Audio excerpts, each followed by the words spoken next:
کہ supreme court of Pakistan نے سنی اتحاد کونسل کی جانب سے جو درخواست دائر تھی جو ہے پی ٹی آئی کے ساتھ زیادتی ہوئی، پی ٹی آئی کو مخصوص نشستیں دی جانی چاہیے۔ بسم اللہ الرحمن الرحیم، السلام علیکم۔ میں ہوں نعیم محبوب، اور آج جیسا کہ آپ کو ناظرین معلوم ہے کہ سپریم کورٹ آف پاکستان نے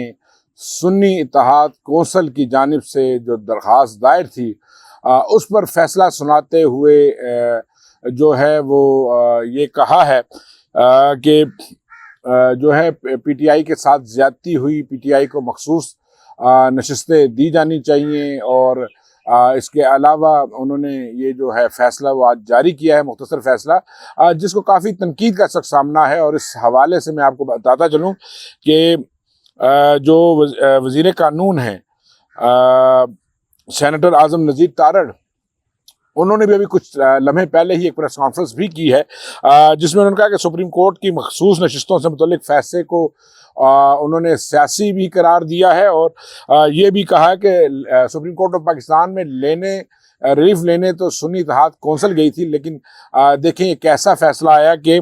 عدالت نے پی ٹی آئی کو ہی ایسا ایک ریلیف دے دیا جس کا پی ٹی آئی نے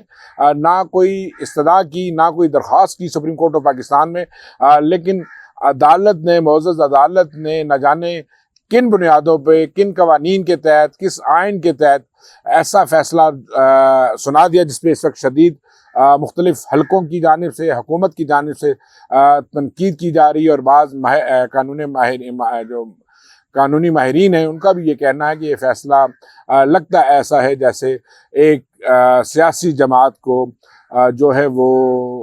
بغیر مانگے ایسا ان کو ریلیف دیا گیا ہے، ایسا ان کو بینیفٹ دیا گیا ہے جس کا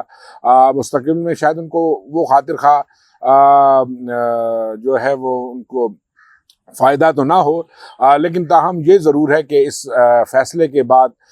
ملک میں ایک نیا آئینی بحران جو ہے وہ کھڑا ہو سکتا ہے۔ میں آپ کو بتاؤں چند چیدہ جو ہم نے اس معاملے کو دیکھا ہے کہ سپریم کورٹ کے فیصلے کے بعد جو چند چیزیں سامنے آئی، اس میں یہ دیکھنے میں آیا ہے کہ سپریم کورٹ نے جو آرٹیکل 51 کی شق ڈی بھی ہے اس میں بالکل واضح طور پہ یہ بتایا گیا کہ خواتین اور اقلیتی جو نشستیں ہیں وہ صرف اور صرف ان جماعتوں کو دی جا سکتی ہیں جو فہرست میں شامل ہو، جنہوں نے الیکشن کمیشن آف پاکستان میں اپنی فہرستیں جمع کرا رکھی ہوں، جبکہ سنی اتحاد کونسل نے کبھی بھی الیکشن سے قبل، کیونکہ انہوں نے حصہ ہی اس طرح نہیں دیا تھا اور انہوں نے کوئی اپنی ایسی فہرستیں جمع نہیں کرائی تھیں، اور بعد میں جب آزاد حیثیت سے لوگ نے الیکشن کنٹیسٹ کیا، وہ آزاد تھے، مختلف انہوں نے انتخابی نشانات پہ اپنے الیکشن کو اپنے اپنے حلقوں میں لڑا، جس کے بعد انہوں نے سنی اتحاد کونسل کو باضابطہ جوائن کیا، اور پھر سنی اتحاد کونسل کی درخواست کو الیکشن کمیشن آف پاکستان نے منظور کرتے ہوئے انہیں پارلیمنٹ میں بھیج تو دیا، اور جس کے بعد سنی اتحاد کونسل نے سپریم کورٹ آف پاکستان میں درخواست کی تھی، یا اپنی درخواست دائر کی تھی کہ ہمیں جو مخصوص نشستیں ہیں ان میں ہمیں ہمارا حق دیا جائے، لیکن یہاں دیکھنے میں یہ آیا ہے کہ سپریم کورٹ آف پاکستان نے سنی اتحاد کونسل کے بجائے پی ٹی آئی، جو کہ اس معاملے میں سرے سے مدعی ہی نہیں تھی، درخواست گزار تھی ہی نہیں، ان کو ایک ایسا ریلیف دے دیا جو کہ انہوں نے مانگا ہی نہیں تھا، جس کے بعد اس وقت کافی سوالات اٹھ رہے ہیں اور کافی تنقید کا سامنا ہے حکومت کی جانب سے بھی سپریم کورٹ آف پاکستان کو، اور بعض آئینی اور قانونی جو ماہرین ہیں ان کی جانب سے۔ دوسرا میں آپ کو یہ بتاؤں کہ پی ٹی آئی نے نہ صرف نہ تو دفعہ 104 کے تحت جو ہے مخصوص نشستوں کے لیے کوئی درخواست دی ہے، اور نہ ہی پی ٹی آئی نے الیکشن کمیشن میں مخصوص نشستوں کو چیلنج کیا تھا۔ اس کے علاوہ یہ بھی ہے کہ پی ٹی آئی کا بنیادی معاملہ یہ تھا کہ پی ٹی آئی کے امیدوار جو ہے وہ الیکشن کمیشن آف پاکستان میں شامل ہو چکے ہیں، اور اب جو ہے وہ اس کے حقدار کیسے بن گئے، اور ایسا لگتا ہے کہ سپریم کورٹ آف نے آرٹیکل 51 اور 106 کی تشریح کرنے کے بجائے انہیں دوبارہ لکھا ہے، ایک نیا قانون پاس کرنے کی کوشش کی ہے، جو کہ یہ تشریح نہیں بلکہ ایک نیا، اس فیصلے سے ایسا لگتا ہے کہ ایک نیا قانون بن چکا ہے۔ اگر آپ الیکشن کمیشن میں شامل ہونے والے پی ٹی آئی کے امیدواروں کو مستقبل میں دوبارہ پی ٹی آئی میں شامل ہوتے ہیں تو مزید قانونی پیچیدگیاں پیدا ہونے کا اندیشہ ہے، اور یہ بھی بتا دوں کہ قانونی پیچیدگیاں جو پیدا ہوگی تو یقیناً ملک میں ایک نیا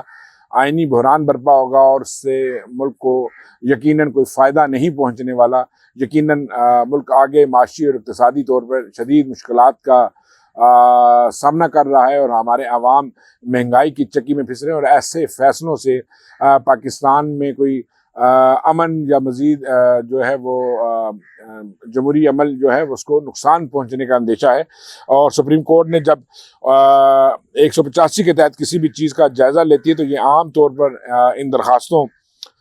تک محدود ہوتا ہے جو کہ نچلی عدالت سے سپریم کورٹ تک پہنچتی ہیں۔ اور میں آپ کو یہ بھی بتا دوں کہ سپریم کورٹ نے دیگر جماعتوں کو دی گئی مخصوص نشستوں کے اراکین کو سنے بغیر پشاور ہائی کورٹ کے فیصلے کو بھی ایک طرف رکھ دیا، اور عدالت نے جن 80 ارکان کا ذکر کیا ہے نہ تو وہ عدالت میں پیش ہوئے اور نہ ہی انہوں نے کوئی دعویٰ دائر کر رکھا ہے۔ اور یہ عجیب بات ہے کہ جنہوں نے کوئی دعویٰ ہی نہیں کیا، جنہوں نے کوئی درخواست ہی نہیں دی، ان کو آپ نے ان کے حق میں یا ان کو فائدہ پہنچانے کے لیے فیصلہ کیسے دے دیا اور کن قوانین کے تحت دے دیا؟ یہ ایک سوال ہے سپریم کورٹ آف پاکستان کے تمام معزز جج صاحبان سے، اور یقیناً مستقبل میں یہ دیکھا بھی جائے گا کہ شاید یہ سمجھا جا رہا ہے کہ اس فیصلے کے بعد پی ٹی آئی جو ہے وہ پارلیمنٹ میں کوئی بڑی واضح اکثریت حاصل کر لے گی۔ ایسا نہیں ہے۔ ٹوٹل 80 جو نشستیں ہیں اس میں سے 39 جو ہے وہ پی ٹی آئی کے ٹکٹ ہولڈر ہیں، اور باقی 41 جو لوگ ہیں انہوں نے بطور آزاد امیدوار اپنا الیکشن لڑا تھا، اور اگر خدا نخواستہ ان آزاد امیدواروں نے اپنے بہتر مستقبل کے لیے یا اپنے حلقے کے بہتر ترقی کے لیے کچھ ایسا فیصلہ کرتے ہوئے حکومتی جماعتوں کو اگر جوائن کر لیا تو پھر یہ ایک فائدہ نہیں ہوگا، بلکہ پی ٹی آئی اپنی ان نشستوں سے ہاتھ بھی دھو سکتی ہے۔ اور دوسری طرف یہ بھی اندیشہ ہے کہ شاید ایسا لگ رہا ہے کہ جیسے اس عدالتی فیصلے کے بعد ہارس ٹریڈنگ کا راستہ ایک بار پھر کھول دیا گیا ہے، جو کہ کسی بھی طرح اس ملک کے مفاد میں نہیں ہے۔ تو مجھے بس یہی کہنا تھا۔ اجازت دیجیے نعیم محبوب کو، سوالات تو آنے والے دنوں میں اور بھی بہت سے آئیں گے، لیکن ہمیں چاہیے کہ ہم اپنے دائرہ کار میں رہتے ہوئے، اپنی حد میں رہتے ہوئے ایسے فیصلے کریں جو قانون اور آئین کے مطابق ہوں، اور جو اس ملک اور قوم کے مفاد میں کیے جائیں، نہ کہ اپنے ذاتی اناد کو پیش نظر رکھتے ہوئے کیے جائیں، یا کچھ مخصوص لوگوں کو کسی پریشر کے تحت، کسی دباؤ کے تحت فائدہ پہنچانے کے لیے جائیں۔ اجازت دیجیے، اللہ حافظ۔